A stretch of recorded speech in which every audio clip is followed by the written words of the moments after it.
Baik, sebelumnya perkenalkan nama saya Ardian Farezi, NPM 22141411032. Di sini saya akan mengerjakan tugas yang telah diamanahkan oleh Budian, yaitu menjelaskan salah satu materi yang telah beliau beri sebelumnya. Teori yang saya ambil adalah teori kemungkinan dan tes chi-square. Teori ini memiliki latar belakang individu yang terbentuk dari hasil perkawinan yang tampak dalam wujud fenotip terbentuk dari kemungkinan-kemungkinan yang ditimbulkan dari pertemuan antara kedua gamet yang dimiliki oleh induknya, gamet jantan dan gamet betina. Dengan mempelajari dan mengetahui teori kemungkinan, maka dapat dilakukan dengan dugaan atau prediksi terhadap hasil yang dimunculkan dari proses perkawinan atau persilangan yang telah dilakukan. Keturunan dari hasil perkawinan atau persilangan dua individu sejenis yang berbeda, jenis kelamin tidak dapat dipastikan dengan mudah, tetapi dapat diprediksi atau diduga dengan menggunakan teori peluang yang dihasilkan oleh perkawinan tersebut. Oleh karena itu, peranan teori peluang tidak hanya penting dalam ilmu matematika atau statistik, tetapi juga berperan dalam ilmu biologi, khususnya ilmu genetika. Suryo 2008 menyatakan bahwa peranan teori peluang dalam ilmu genetika berkaitan dengan pemindahan gen dari induk ke gamet, pembuahan sel telur oleh sperma, berkumpulnya kembali gen-gen dalam zigot sehingga dapat terjadi berbagai macam kombinasi. Dalam teori peluang atau kemungkinan yang digunakan untuk mengetahui dan memprediksi hasil yang ditimbulkan akibat dari kegiatan genetik disebut metode chi-square. Metode chi-square adalah cara yang dapat dipakai untuk membandingkan data percobaan yang diperoleh dari hasil persilangan dengan hasil yang diharapkan berdasarkan hipotesis secara teoritis. Metode ini diterapkan dalam suatu tes chi-square. Pemanfaatannya dilakukan untuk menghilangkan keraguan terhadap hasil percobaan persilangan yang dilakukan apakah merupakan kebetulan ataupun dipengaruhi oleh faktor-faktor lain. Hal ini akan memudahkan peneliti untuk dapat melakukan dugaan sementara terkait hasil yang diharapkan dari proses perkawinan atau persilangan yang dilakukan. Pengujian chi-square berbeda dengan pengujian lain. Dalam pengujian chi-square, terdapat pengujian mutu untuk menguji apakah variabel acak X memiliki distribusi Fx yang dibutuhkan atau tidak. Berdasarkan hal yang telah dikemukakan di atas, teori ini lebih lanjut mengenai teori kemungkinan dan tes chi-square yang meliputi pengertian, tujuan, jenis, prinsip, manfaat, dan penggunaan aplikasi dari teori kemungkinan dan tes chi-square dalam kehidupan sehari-hari pada makhluk hidup. Pada materi ini ada beberapa tujuan yang terdapat di dalamnya. Tujuan yang pertama adalah mengetahui pengertian dari teori kemungkinan dan tes chi-square. Yang kedua, mengetahui tujuan penggunaan dari teori kemungkinan tes chi-square. Yang ketiga, mengetahui jenis dan prinsip penggunaan dari teori kemungkinan dan tes chi-square. Yang keempat, mengetahui manfaat dari teori kemungkinan dan tes chi-square. Dan yang terakhir, mengetahui aplikasi dari teori kemungkinan dan tes chi-square. Pembahasan pada materi ini adalah yang pertama ada pengertian.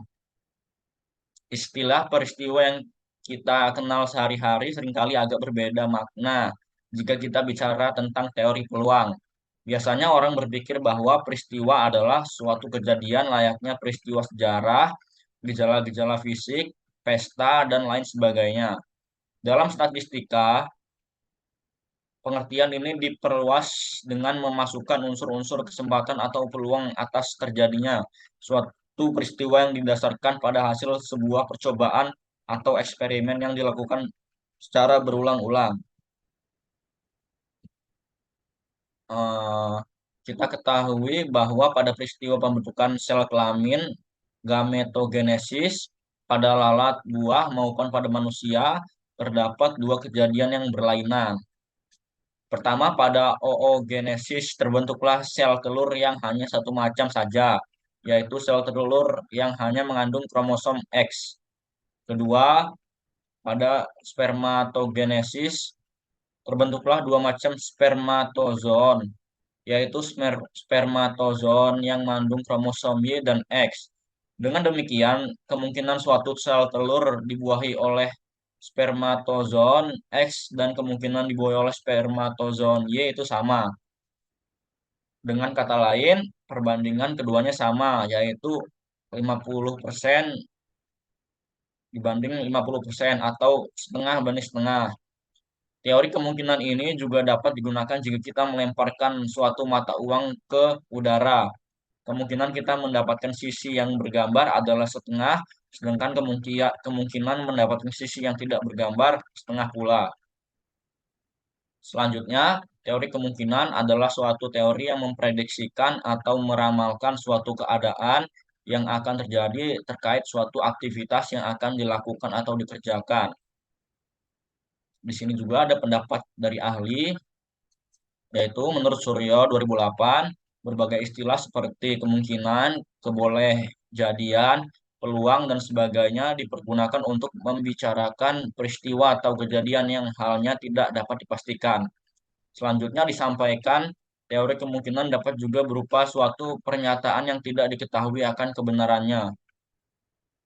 Sedangkan menurut Suzuki dan Griffiths 1976, probabilitas adalah perbandingan antara banyaknya perlakuan atau ulangan yang dilakukan terhadap banyaknya peluang yang dapat terjadi dalam perlakuan tersebut.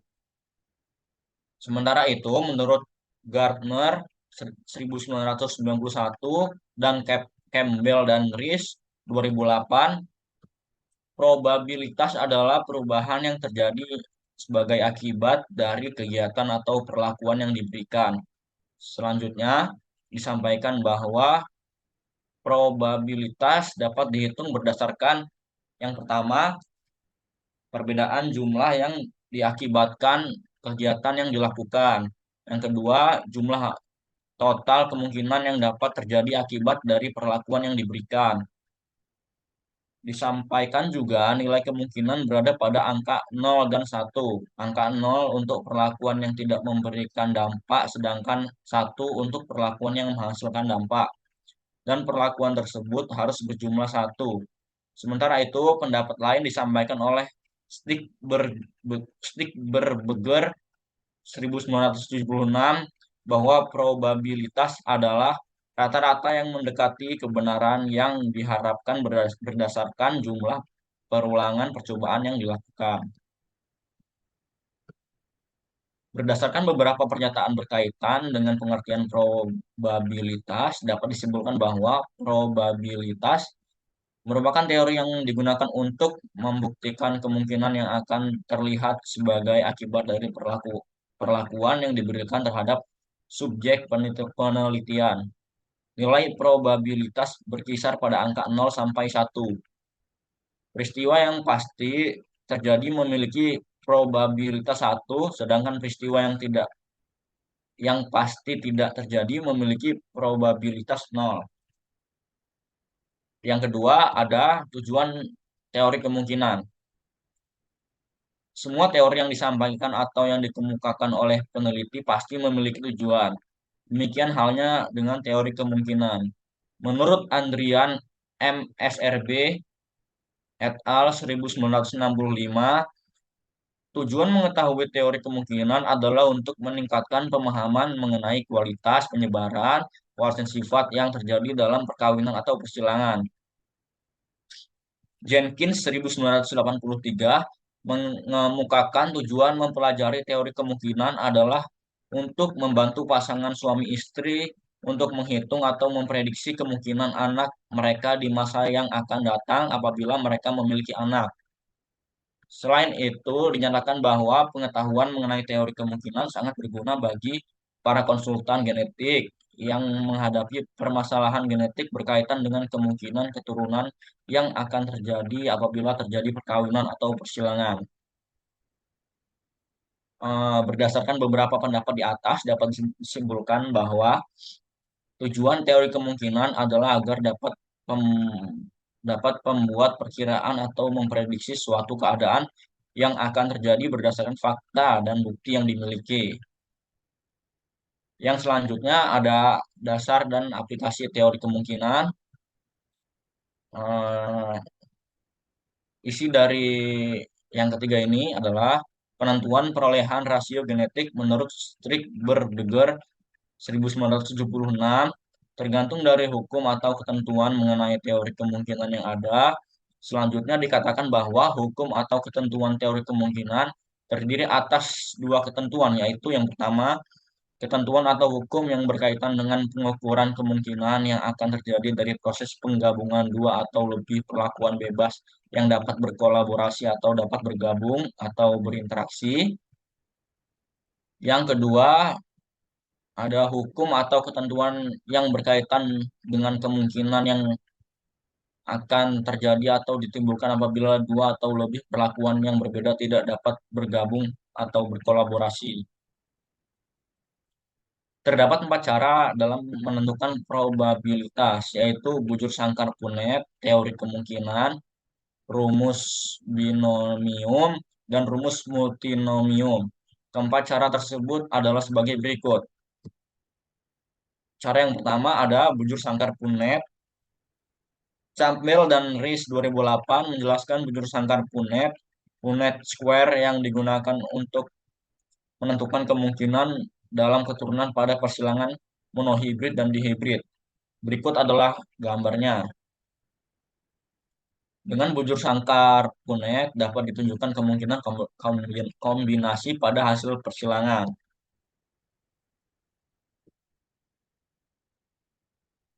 Selanjutnya ada teori kemungkinan.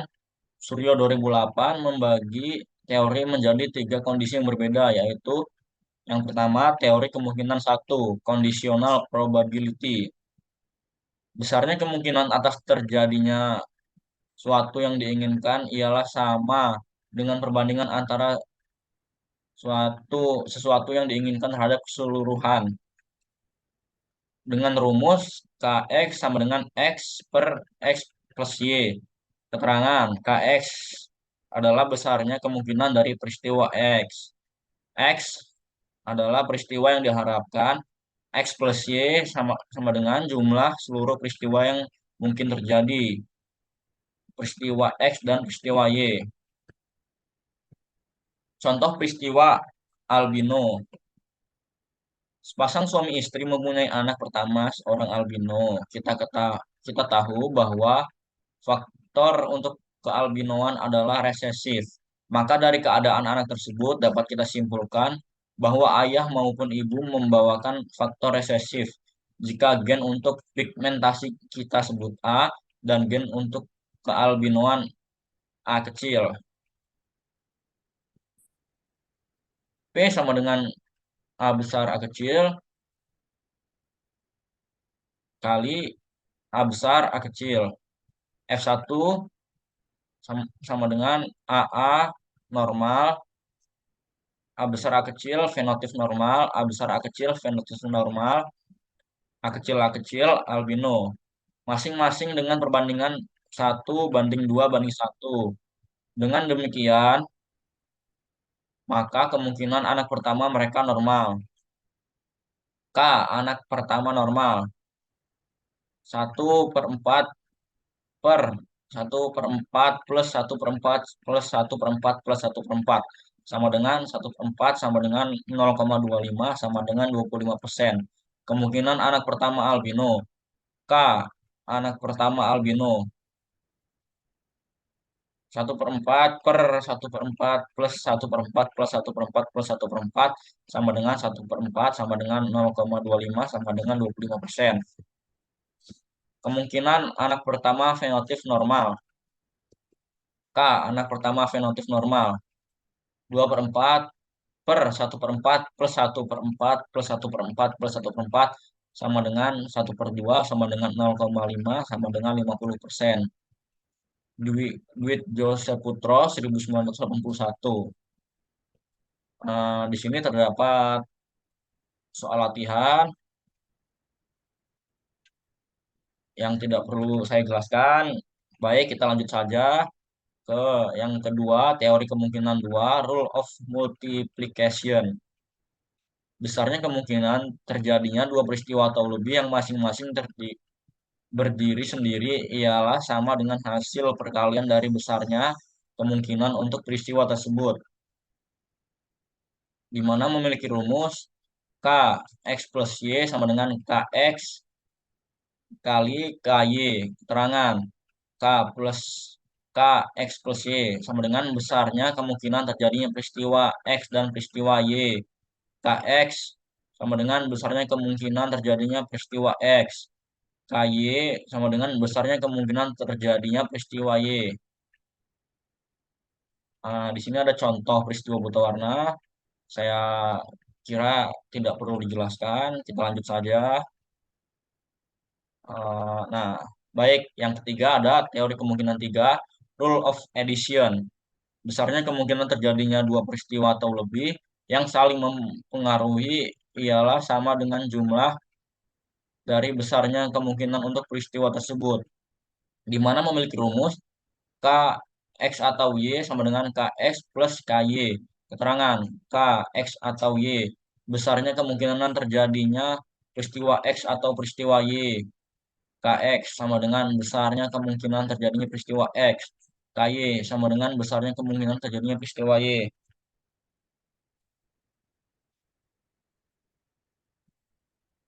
Di sini ada contoh tanaman kacang ercis.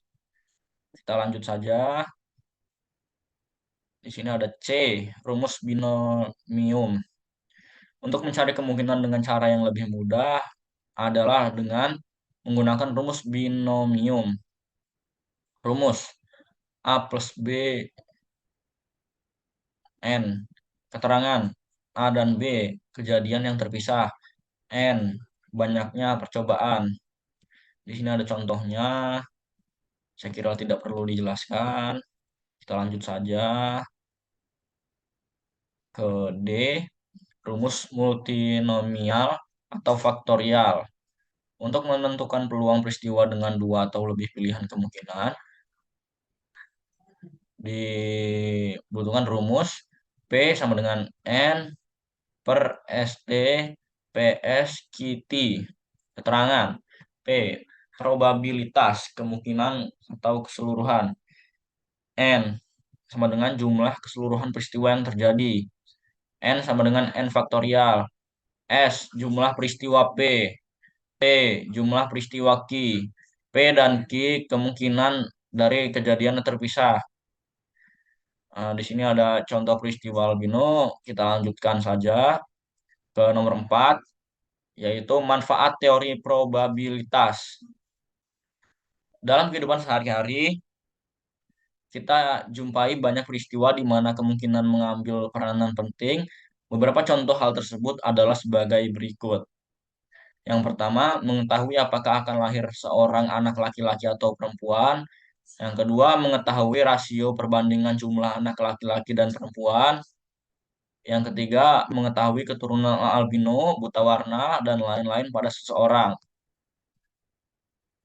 Di sini ada B, dalam materi ini ada B, tes chi-square.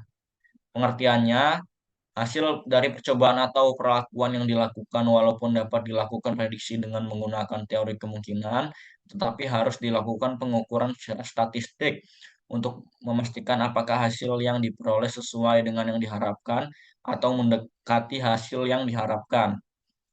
Perhitungan statistik untuk mengetahui apakah hasil percobaan mendekati atau bahkan sesuai dengan harapan dilakukan dengan uji chi-square.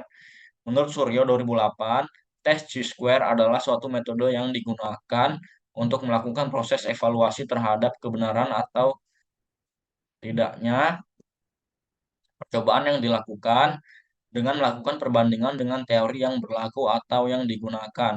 Sedangkan menurut Strixberger, 1976, tes Chi-square adalah suatu cara yang dilakukan untuk mengukuran dengan melakukan perbandingan antara hasil perlakuan yang terjadi dengan hasil yang diharapkan secara teoritis. Sementara itu, menurut Hartwell et al. 2011, tes Chi-square adalah tes yang digunakan untuk mengukur perbandingan antara hasil percobaan yang dilakukan dengan hasil yang diperkirakan dari suatu kegiatan. Selanjutnya, disampaikan bahwa tes tersebut dirancang untuk mengukur atau menentukan seberapa besar jumlah sampel yang digunakan dalam percobaan atau penelitian memberikan pengaruh terhadap hasil percobaan atau penelitian. Berdasarkan beberapa pendapat terkait tes Chi-square, dapat disimpulkan bahwa tes Chi-square adalah tes yang dilakukan untuk mengevaluasi antara hasil pengamatan yang dilakukan dengan perkiraan dari hasil percobaan yang diharapkan. Di sini ada yang kedua adalah tujuan tes Chi-square. Sama halnya dengan teori probabilitas yang memiliki tujuan, penggunaan Chi-square juga memiliki tujuan. Hal ini dikemukakan oleh Hartwell et al. 2011. 122 sampai 123, yaitu yang pertama untuk mengukur pengaruh ukuran sampel yang digunakan terhadap hasil percobaan atau penelitian, yang kedua untuk menolak hipotesis, dan yang terakhir untuk melakukan interpretasi hasil percobaan genetik. Sedangkan menurut Sanders dan Bowman 2012, tujuan penggunaan tes di Chi-square adalah untuk membuat perbandingan yang objektif antara hasil yang diperoleh dalam penelitian atau percobaan dengan perkiraan atau harapan yang diinginkan dalam suatu hipotesis. Sementara itu, menurut Susanto 2011, tujuan penggunaan tes Chi-square adalah untuk memberikan penjelasan rasional dan empirik terhadap berbagai penyimpangan yang ditemukan dalam percobaan atau penelitian. Selanjutnya disampaikan bahwa penggunaan tes Chi-square dalam suatu percobaan adalah untuk mengetahui apakah penyimpangan yang ditemukan dalam percobaan masih memenuhi nisbah teoritis atau menyimpang dari nisbah teoritis. Berdasarkan berbagai pandangan tersebut, dapat disimpulkan bahwa penggunaan tes Chi-square dalam penelitian mempunyai tujuan untuk memberikan gambaran secara rasional dan empirikal hubungan antara hasil penelitian dengan hasil yang diharapkan secara teoritis, dan membantu peneliti dalam menjawab hipotesis yang ditentukan secara kuantitatif.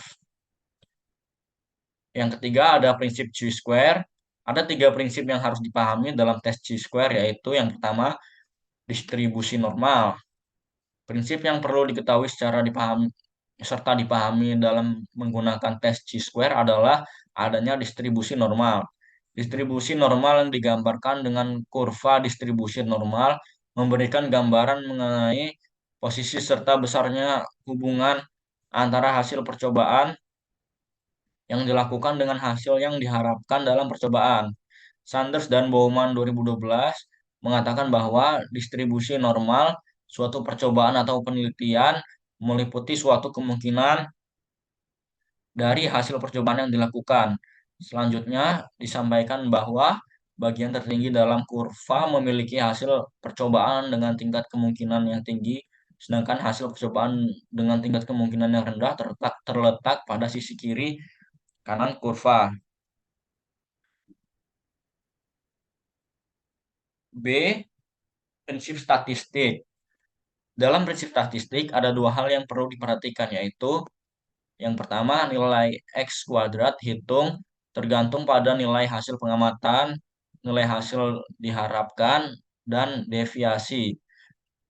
Yang B, nilai X kuadrat tabel tergantung pada derajat bebas DF dan probability P yang bersangkutan.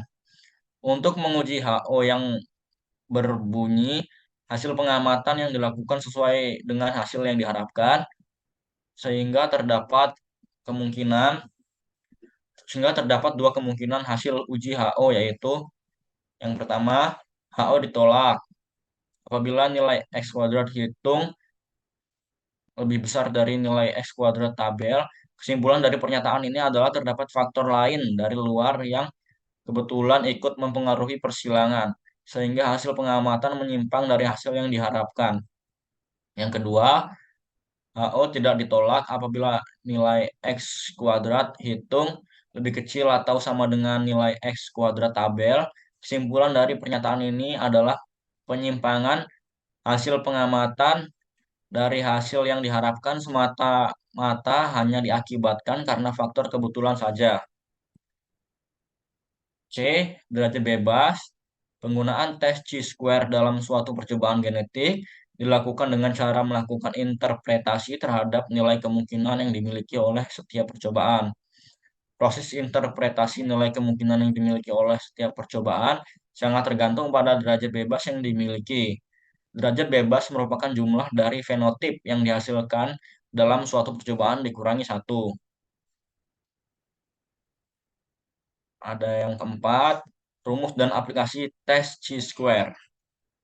Di sini ada rumusnya, ada keterangannya, dan ada contohnya.